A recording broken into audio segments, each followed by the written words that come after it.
Hey, how you doing, guys? This is kind of an interesting news story, and this has to do with somebody actually has leaked Apple's iOS 9, which is, of course, for iPhones and tablets.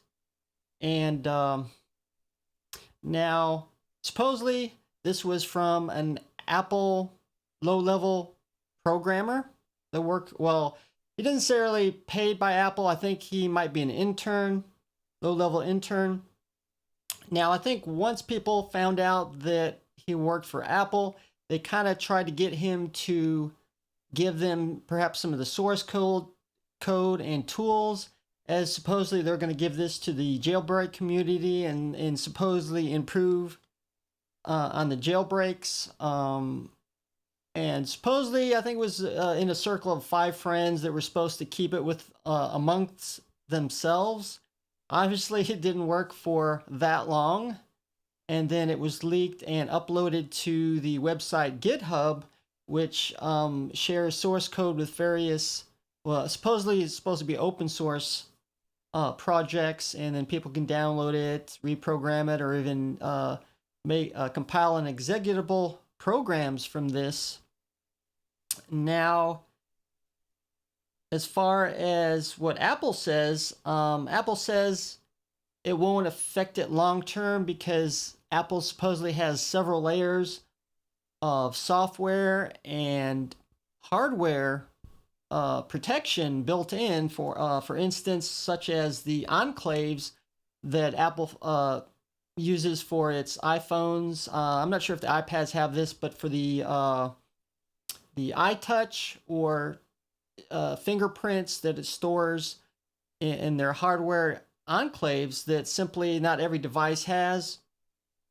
So, but I could see this as a problem, for instance, because even though you can't compile it into a complete iOS operating system, it can be downloaded and found for exploits. It can be used by hackers and even people like our own FBI, NSA, that would then be looking into our own phones because of this. And this actually made me think several years back where they tried to get Apple to create a backdoor for them so they could get into people's, like criminals' iPhones for various reasons. Of course, the biggest worry with Apple was that it would be hacked into, and then, of course, these backdoor tools would be downloaded and used for nefarious reasons, and then even other programmers can build their own backdoor software to get into the backdoor, for instance, even without using Apple tools. So this could be a big problem.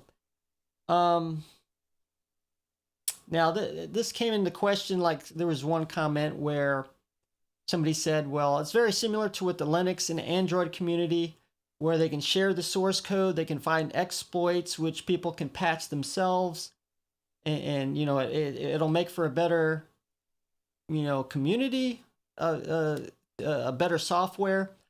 I simply don't see that really being the case because, for instance, it was just only mainly the iBoot, which is a core component of iOS, was the only thing that I think was leaked, well, along with some other tools and little bits and pieces. So you can't really build into complete iOS, and so which that means it won't necessarily improve the software, but it could definitely be used for finding exploits by hackers, which is, I think, the greatest threat. Um, so I don't know. Yeah, I think I'm totally against that. I think because I don't really see any advantages except for the jailbreak community, but much more for hackers and crackers. But I thought it was a very interesting news topic, which I'm going to share with. I wanted to share with you, and we'll be coming out with a couple more videos this week. Until then, thanks for watching, and see you later.